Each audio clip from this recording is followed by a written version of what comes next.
We do start tonight with the weather. Early morning snow and heavy winds causing big problems. From wrecks on the roads to damage in some communities, Mother Nature giving Central Ohio a 1-2 punch before we can really get that taste of spring.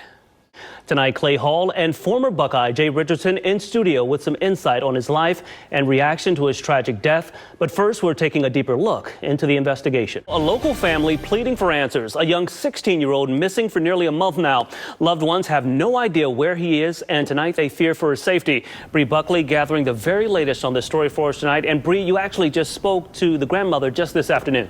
OSU police giving the community a bit of insight into what it's like to protect and serve. The department's Community Police Academy kicks off this week, and it comes at a time when the area has seen a recent rise in violent crime. Family, friends remembering his life and legacy and the mark he left behind. Bree Buckley was there for it all, and Bree, it certainly had to be a very emotional service. Turning now to a developing story. A 1-year-old girl shot in Marion Village this morning. That bullet hitting that little girl as she slept in bed with her mom and dad. Bree Buckley is gathering the very latest on this story for us tonight. And Bree, you just spoke with that little girl's father, and his family must be shaken by all of this. And just a couple of hours before that speech, only 200 miles from where the president was speaking, a Russian rocket hit a fuel storage facility in Ukraine. Now check out this video, that thick black smoke. All right, turning now to OSU hoops. The Lady Buckeyes rolling an attorney all the way to the Sweet 16 before falling to Texas. It was certainly a great run. Clay Hall has been following this team's ride all season long. And Clay, this one went down to the wire. 3 years ago, Ryan Danley could have given up hope. A serious accident leaving him in a wheelchair battling the greatest fight of his life. He's taken that pain to lead him down a new path. Just weeks after his 30th birthday, Ryan Danley's life changed forever. I actually didn't feel anything at the time. I didn't feel any pain. I went to stand up and nothing happened.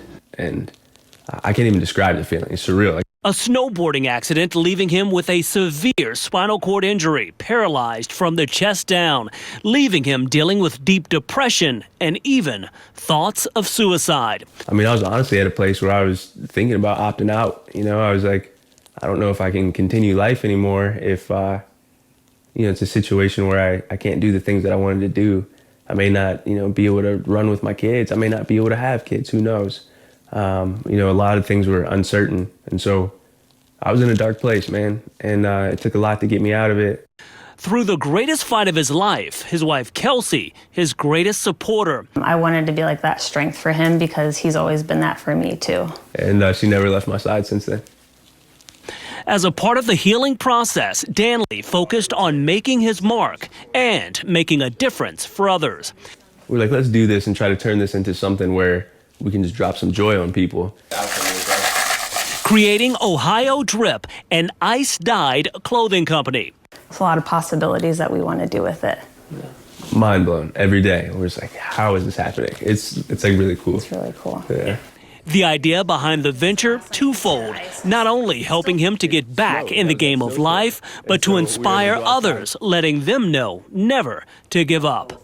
So I think just push on and just continue because you never know how wonderful life can get. The couple focused on the future, confident Ryan's story will help those dealing with similar challenges. Why can't I be the person who does this and spread some joy? So I don't know. Once I change that, I think people will see when you look toward the positive, there's so much that life can offer. Ryan tells us he's just getting started. Since launching the clothing line, he says it's really taken off, and he and his wife are in the process of actually moving to a new shop. He tells us that he's telling his story in hopes of inspiring others and letting them know that life is never over and they should never give up. Rodney Dunigan reporting. This was it. One final chance for these Buckeyes to impress general managers, coaches, and scouts from across the league before next month's NFL draft. A lot of pressure, and they have spent weeks gearing up for this one day. The two headliners for this year's OSU draft class, receivers Chris Olave and Garrett Wilson, looking to keep the momentum going from a great showing at the NFL Combine. I mean, it's super stressful, but I like to say it's good stress. It's a blessing to be in this position. So I wouldn't want it any other way. But, I mean, I can't lie. This has been the most stressful 3 months of my life. So much is riding on, how you perform on a certain day. Displaying the speed and route running skills that will be key to making an impact at the next level. Obviously, when I go out here, I'm trying to catch every ball. The pair taking scripted passes from C.J. Stroud. Cardell Jones also taking part in the session. I know a lot of people don't have this chance, so I'm definitely blessed and I'm grateful for it. I'm still looking to get out there. Hopefully it happens this year, but if not, I know the XFL's come back next year.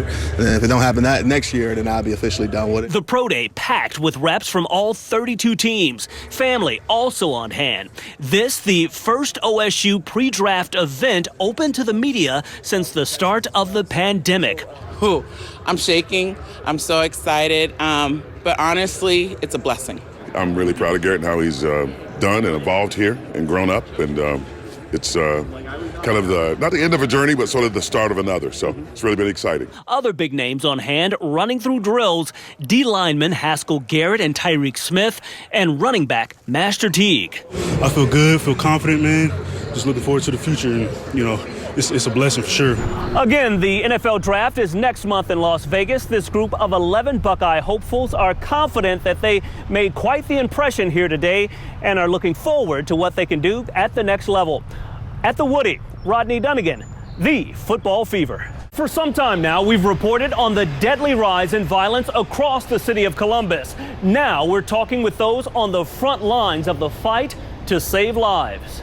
And I decided, I have to do more. One day I just, say enough is enough. For Jody Howell, the mission is a personal one, telling us she's lost friends and family to violence, and she has to be a part of the solution. And I'm like, what can I do to help make a difference? Howell is the engine behind the Peace in the Streets initiative, the campaign pushing to improve the lives of kids and families through community outreach and mentorship.